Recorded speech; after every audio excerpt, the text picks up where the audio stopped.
Hello lovely souls.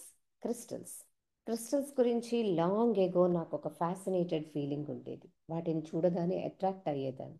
చాలా సంవత్సరాల వరకు ఆ క్రిస్టల్స్ తాలూకా ఇంపార్టెన్సీ తెలియకుండా కేవలము వాటి రూపుని చూసే, అపియరెన్స్ని చూసే బాగా ఇష్టపడి తీసుకునేదాన్ని. అలాగే కొన్ని క్రిస్టల్స్ని పట్టుకొని మెడిటేట్ చేయటము ఇలాంటివి చేశాను నేను.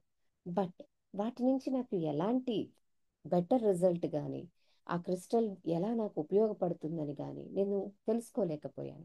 ద రీజన్ ఇస్, క్రిస్టల్స్ ఎందుకు వాడతాము, ఎలా వాడాలి, ఏ క్రిస్టల్ని ఎలా ఇన్వోక్ చేయాలి, ఆ క్రిస్టల్లో ఉన్న ఎనర్జీని మనం ఎలా ఛానలైజ్ చేయాలి అన్న విషయము తెలియకుండా నేను క్రిస్టల్స్ని ఏవో రాళ్ళు పట్టుకొని మెడిటేట్ చేస్తున్నట్టు చేసేదాన్ని.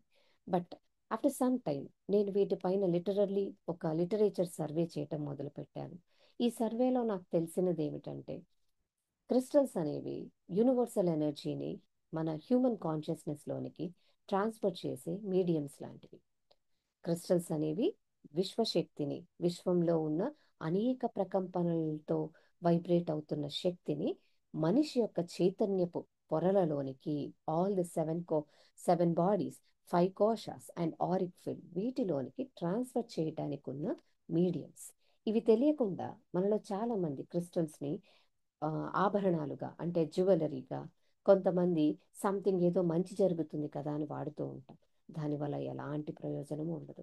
బట్ ఎప్పుడైతే మనం వేసుకుని, అది ఒక బ్రేస్లెట్ రూపంలో కావచ్చు, లేదా ఒక మాల రూపంలో కావచ్చు, లేదా ఒక ఫింగర్ రింగ్ అయినా కావచ్చు, ఎప్పుడైతే దాన్ని వేసుకున్న తర్వాత దాన్ని మనం ఎలా ఛానలైజ్ చేయాలో నేర్చుకుంటామో, అప్పుడు మాత్రమే ఆ క్రిస్టల్స్ తమ యొక్క వర్క్ని చేయడం మొదలు పెడతాయి.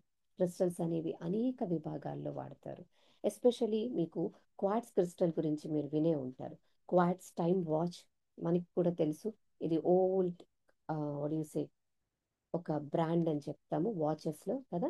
సో అందులో కూడా వాడింది క్వార్ట్స్ క్రిస్టలే. కేవలం ఆ వాచ్లోనే కాదు, మనం యూస్ చేసే ప్రతి వాచ్లో, అలాగే మన ఎలక్ట్రానిక్ డివైసెస్లో క్వార్ట్స్ క్రిస్టల్ ఉంటుంది. ఈ quartz crystal is nothing but oxygen and silicon dioxide ఉంటాయి. సో ఇలా ఈ కాంబినేషన్తో క్వార్ట్స్ క్రిస్టల్స్ కేవలం ఒక క్రిస్టల్ రూపంలోనే కాదు, మన ఫిజికల్ బాడీలో సెంటర్ ఆఫ్ ద బ్రెయిన్లో పీనియల్ గ్లాండ్ దగ్గర ఈ క్రిస్టల్స్ ఎగ్జిస్ట్ అవుతాయి. సో ఈ క్రిస్టల్స్ ఏవైతే మనము క్వార్ట్స్ క్రిస్టల్స్ అని చెప్తున్నామో, అవి కేవలం ఎనర్జీ ట్రాన్స్మిటర్సే కాదు, మన ఫిజికల్ బాడీలో ఉన్న అనేకమైన స్పిరిచువల్ గ్లాండ్స్ని ట్రిగర్ చేసి యూనివర్సల్ ఎనర్జీతో కనెక్ట్ చేసే మీడియంస్ లాంటివి. It's not magic, it is science, right? మనందరికీ పీనియల్ గ్లాండ్ ఉంటుంది. Pineal gland has a function of helping us with intuition, decision making, consciousness upliftment. వీటితో మనము అప్లిఫ్ట్ చేసుకోవడానికి మన పీనియల్ గ్లాండ్ ఉపయోగపడుతుంది. సో అలా పీనియల్ గ్లాండ్ని, మన కాన్షియస్నెస్ని అప్లిఫ్ట్ చేసుకోవడానికి క్రిస్టల్ ఎనర్జీ అద్భుతంగా పనిచేస్తుంది.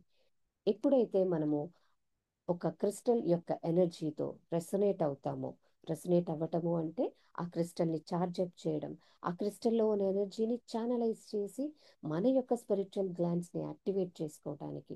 స్పిరిచువల్ గ్లాండ్స్ అంటే కేవలం బ్రెయిన్లో ఉన్న పీనియల్ గ్లాండ్ ఒకటే కాదు, all the seven chakras, all the 12 chakras, all the 108 chakras, వీటన్నిటిని యాక్టివేట్ చేసుకొని మన డిఎన్ఏని మోడిఫై చేసుకోవటానికి, అప్లిఫ్ట్ చేసుకోవటానికి కూడా ఈ క్రిస్టల్స్ ఒక వండర్ఫుల్ మీడియంస్గా పనిచేస్తాయి. This is pure science, it is not at all magic. మన అందరికీ యునిక్ పవర్స్ ఉంటాయి. అయితే ఆ పవర్స్ని మనం ఎలా వాడాలి, ఎలా ఛానలైజ్ చేయాలి అన్నది తెలియాలి. తెలిస్తేనే క్రిస్టల్స్ని వాడినా, మెడిటేట్ చేసినా దానివల్ల ఉపయోగం ఉంటుంది. I repeat this is pure science. ఇది మ్యాజిక్ కాదు.